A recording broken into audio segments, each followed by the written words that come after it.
sobat, hari ini kita sedikit akan belajar mengenai proses pembuatan gendeng.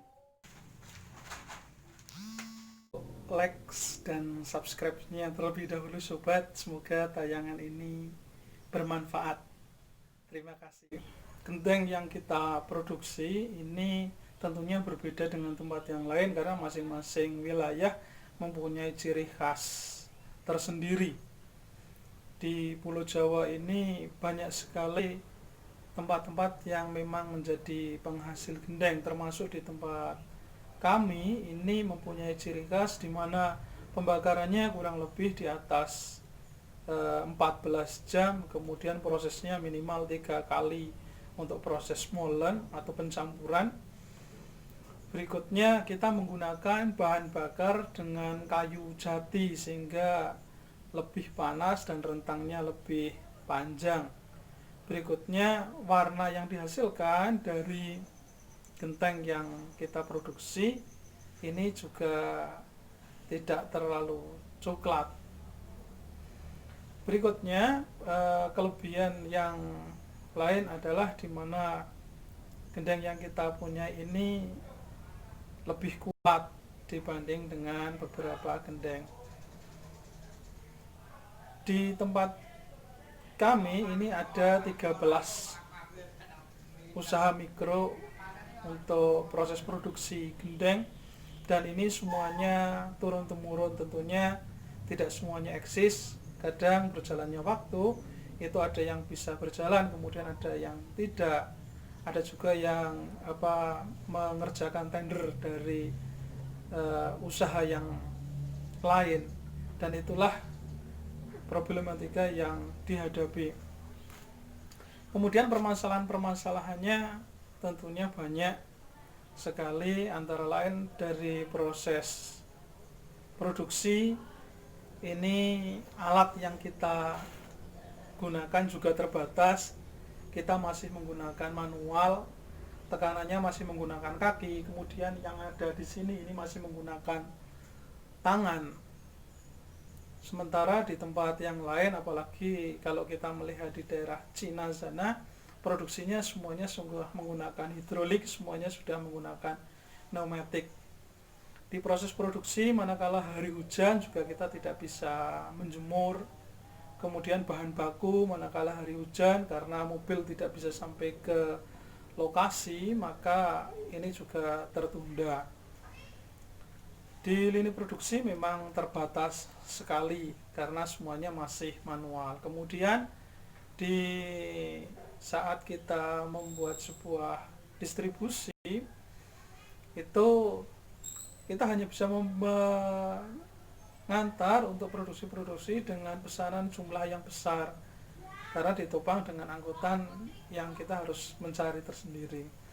Kemudian untuk proses penjualan, proses promosi, ini kita juga masih terbatas karena masing-masing dari 13 usaha mikro yang ada untuk proses pembuatan gendeng ini masing-masing mempunyai merek sendiri-sendiri, sehingga pada saat kita keluar kemudian ada pesanan dalam jumlah yang besar, kita juga tidak bisa melayani karena harus sesuai dengan standarisasi, di mana pada saat kita keluar kita menggunakan satu merek.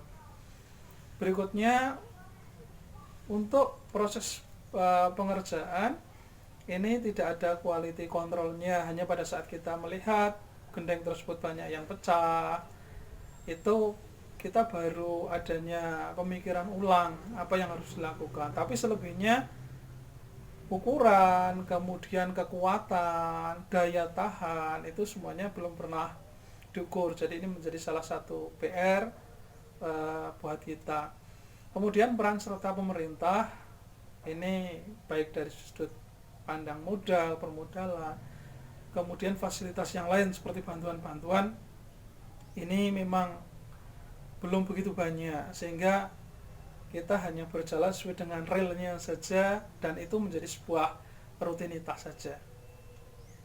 Demikian proses pembuatan gendeng ini, semoga bermanfaat buat rekan-rekan semuanya.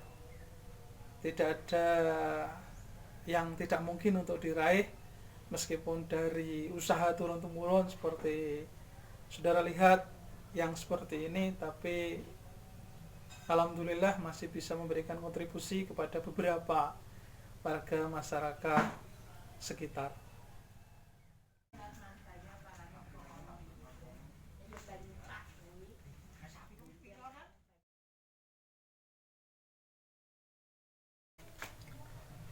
Material-material yang digunakan dalam proses pembuatan gendeng ini tentunya dibutuhkan material-material yang berkualitas agar gendeng yang diproduksi juga mendapatkan hasil produksi yang sesuai dengan harapan. Dalam proses pembuatan gendeng ini, material yang dibutuhkan antara lain adalah tanah liat, kemudian ledu atau pasir sungai, kemudian yang berikutnya adalah air. Dari ketiga komponen material tersebut diadakan pencampuran mixer menggunakan molen. Kemudian paling tidak ada 3 tahapan untuk proses pembuatan gendeng. Kalau untuk proses pembuatan batu basta itu bisa dilakukan minimal 1 kali proses penggilingan.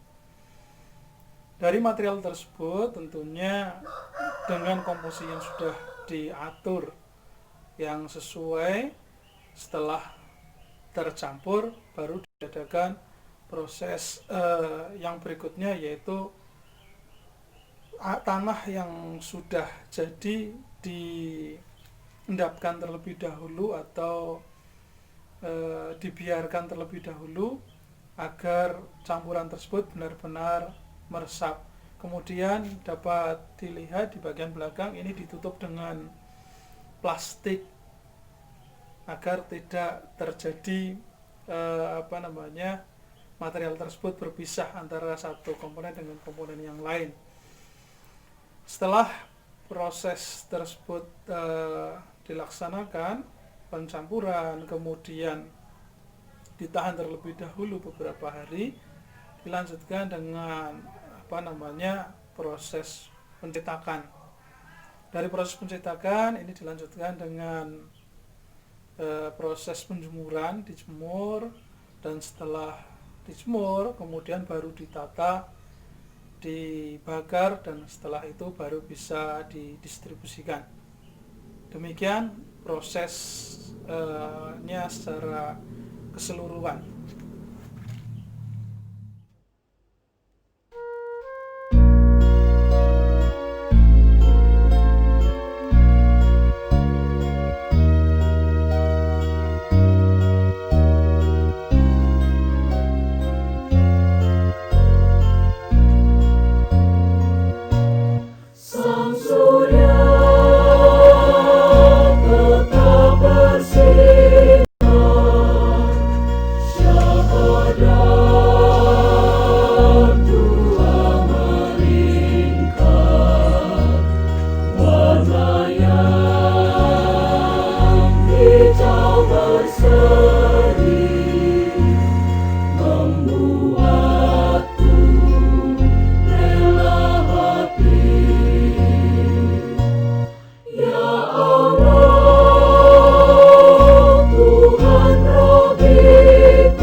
Israel.